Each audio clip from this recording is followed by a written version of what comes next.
You may remember how Solyndra, the solar panel maker, got a $500 million government-backed loan and then went bankrupt. Turns out that risky investment strategy did not stop there. A CBS News investigation has found a pattern of the government pouring your tax dollars into clean energy. Investigative correspondent Cheryl Atkinson is here with the story that you'll only see on CBS This Morning. Good morning, Charlie. Taxpayers backed, as he said, more than $500 million in Solyndra loans. We identified 11 green energy companies besides Solyndra that together got billions of tax dollars, then declared bankruptcy or are suffering other serious financial issues. Most surprising, perhaps, is how bad off the government knew some of those investments were before committing all that money. Take Beacon Power, a green energy storage company. We were surprised to learn exactly what the Energy Department knew before committing $43 million of your tax dollars. Documents obtained by CBS News show Standard & Poor's had confidentially given the project a dismal outlook of CCC+. Would you put your personal money into an investment that's CCC+? Not on purpose. Economist Peter Morisi sums up just how bad that is. Is it a junk bond? It is a junk bond, but it's not even a good junk bond. It's well below investment grade. The Energy Department was investing tax dollars in something that's not even a good junk bond. Exactly. This level of bond has about a 70% chance of failing in the long term. In fact, Beacon did go bankrupt 2 months ago, and it's unclear whether taxpayers will get all their money back. And the feds made other loans when public documents indicate they should have known they could be throwing good money after bad. It's been 4 months since the FBI raided bankrupt Solyndra. It received $500 million tax dollars and became a political lightning rod, Republicans claiming it was a politically motivated investment.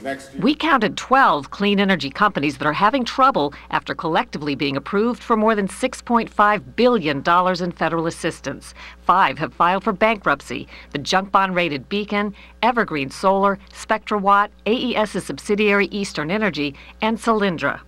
Others are also struggling with potential problems. Nevada Geothermal, a home state project personally endorsed by Senate Majority Leader Harry Reid, warns of multiple potential defaults in new SEC filings reviewed by CBS News.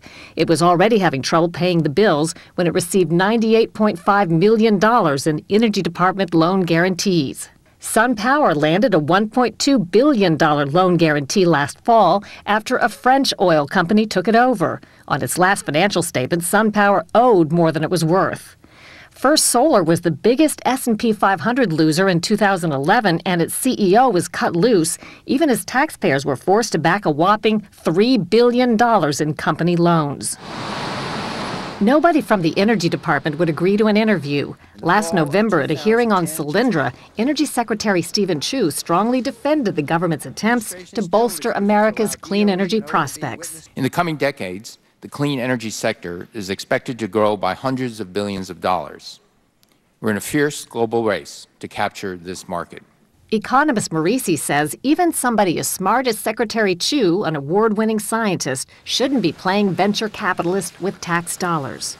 Tasking a Nobel Prize mathematician to make investments for the U.S. government is like asking the manager of the New York Yankees to be the general in charge of America's troops in Afghanistan. It's that absurd. A couple of questions. Does the government believe that this kind of economic support to these companies is a success story? Yes, I think they do. The Energy Department, which wouldn't agree to an interview, would tell you that this program is high risk by design. All of these programs are. They understand that they're putting tax dollars at risk, but they've built into the program $2.4 billion in potential losses. That's already factored in. And they understand there's a, what they say, valid philosophical debate over whether this is the government's role, but they point out that both Democrats and Republicans in Congress and Democrat and Republican presidents have supported the idea. And how do the companies explain the failure? The companies are saying that the ones that have failed, there's really nothing much to say about that, but the ones that are still in business say they are very different than Solyndra. There are not many similarities, that their projects have more support, that the projects are sound even though they've hit some bumps across the way, and in some cases they actually have guaranteed markets for their clean energy products. I should mention that AES, one of the companies, said that it has canceled the loan, and the House Energy Department, the House Oversight Committee is investigating all of this.